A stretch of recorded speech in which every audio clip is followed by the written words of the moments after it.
And welcome back to another podcast with Mr. Hagan. And on this podcast, we're going to talk about some introductory concepts in economics. Specifically, what is economics? So let's start with a quick definition. Economics is the study of really two things: scarcity and choice. Scarcity and choice. And before we start talking a lot about scarcity and choice, let's first define items in the world that we as consumers have to deal with, and there are generally two. There are what we call goods and bads. So, what is a good? A good is something that increases our satisfaction or happiness, and we call that, our word for that I should have written here, is utility. So, utility means happiness or satisfaction. On the other hand, you can have what we call bads, which create disutility.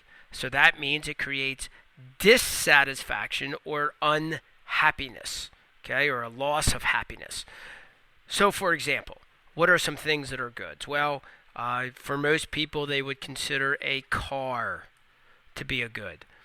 Most people would consider a house to be a good. Most people might consider, all kinds of things that you would consider a good. What about a bad? Bad might be things like your trash might be considered a bad. In fact, maybe a good way to think about it is goods are things that you generally pay to get them. You pay to have them come into your household, to come into your ownership. A bad is generally something that you pay somebody to take it away. That's a bad. Okay? So, again, trash being the great example. Take my trash away. I'll pay you to take this stuff away from my house. That's called a bad. Right? So we have goods and bads in the world. Now, when we deal with goods and bads, we have to say, how do we deal with these goods and bads in a world of what we call scarce resources? All right? So that defines our fundamental problem that mankind faces in the world. The fundamental problem that we face is that we have unlimited wants and scarce resources. Unlimited wants and scarce resources. So this means mankind always wants more. Okay? What do you want more of depends on your particular preferences. Maybe you want more time. Maybe you want more friends. Maybe you want a larger house or a boat or whatever it is that you want out of life. But you face a world of scarcity where there is only so much time. There's only so much wood to build houses. There's only so much metal to build cars. There's only so much workers and labor to produce things. So we live in a world of scarce resources. And once we use this word resources, we then have to talk more about what resources are. So there are four resources that we are going to discuss, really four categories of resources. The first category of resource is what we call land. Now, land, I'm going to give kind of an odd definition of land. Land is, I'm going to call it everything in the natural environment.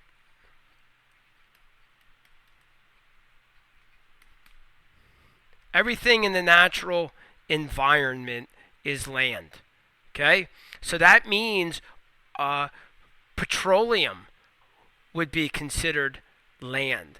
That would mean rocks are considered land. But that would also mean that water is considered land. All of these things are land. They're available to animals would be land. It's everything in the natural environment available to us to go satisfy our unlimited wants. Number two is labor. And there are two types of labor that we can talk about. The first type of labor is our mental labor. So this is the ability to use our minds to produce goods and services and so forth. And so you would typically be using mental labor a lot if you are a teacher, maybe if you are a doctor, maybe if you are an accountant or a lawyer. These would all be examples of mental labor. And then, of course, there is, in addition to your mental labor, there is also what we call physical labor. So physical labor, that's going to be maybe if your job is loading boxes onto a truck. Maybe your job is pushing a lawnmower. Maybe your job, these types of things are physical labor where you're using your muscles. So physical labor, you're using your muscles. Mental labor, you're using your brain. Number 3, the third type of resource, and by the way, this is much of human history is land and labor. Much of human history is trying to use land and labor in order to satisfy our unlimited wants. But then mankind adds an additional resource, which is capital. So first of all, we have to define what exactly capital is. So I apologize. Lots of definitions here in this podcast. So what is capital? Capital is a tool for production. Capital is a tool for production. So an example of capital might be something like a hammer, a screwdriver, a ladder. How about this one? How about a pizza oven?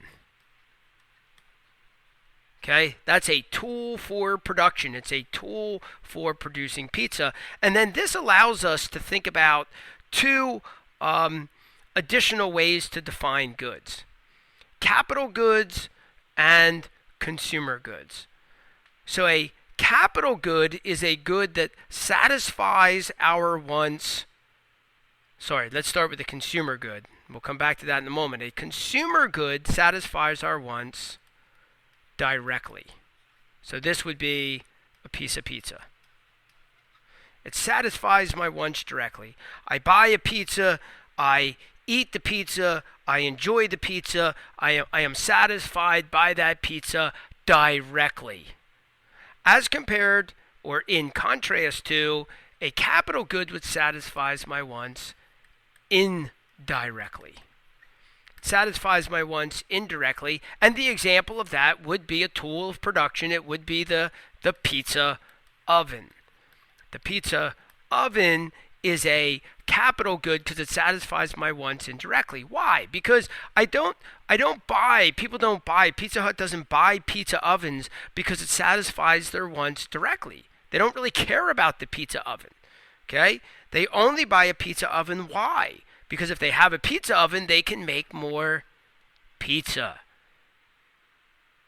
So capital good satisfies our wants indirectly by allowing us to produce more consumer goods. That's the key. That's the distinction.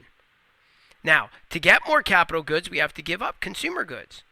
If I give up time making a pizza and instead use that time to make another pizza oven, I give up pizza today, but when I get that pizza oven, that's going to let me make even more pizza in the future, more consumer goods in the future, if I make more capital goods today. We'll talk about that idea a little bit later. Finally, the third thing I want to say under capital is the word investment. What does investment mean?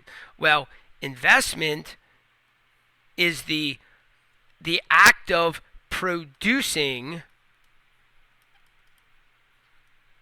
capital. So when you make a pizza oven, when you produce a pizza oven, you are investing. Okay? So when we say investment in economics, I'm not talking about buying stocks and bonds and so forth. That's in finance class. When I say investment, that means that we are producing a capital good. So let's just review that very quickly. All right? So if we produce a pizza oven, that's called investment. The pizza oven itself, that is a capital good. And then the pizza that we can make with that pizza oven, that's called a consumer good. One more resource, and that is entrepreneurial skills. What is entrepreneurial skills? Entrepreneurial skills is the ability to bring together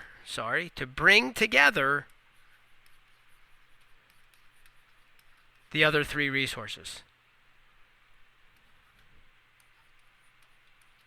To bring together the other three resources. So an entrepreneur brings together land, labor, and capital and uses it to produce goods and services.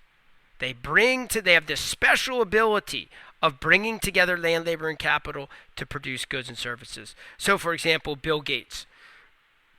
Bill Gates could purchase land, stuff out in the natural environment. He could hire workers.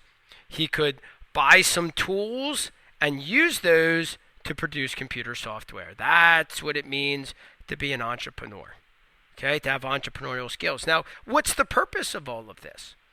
We might say, what's the purpose of life? What's the goal? What's the reason?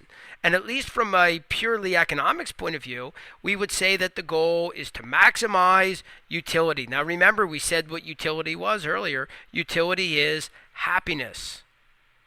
However you as an individual decide what it is that makes you happy, however you define happiness, your goal is to maximize your utility given scarce resources, given the land, labor, capital, and entrepreneurial skills that you have as an individual. So you take your land, your labor, your capital, and your entrepreneurial skills, and you combine these all in such a way as to make yourself as happy as you can. That's the goal. And we'll talk more about this on our next podcast, but I'm running out of time. This has been Mr. Hagan on another Econ podcast. We'll see you on the next podcast.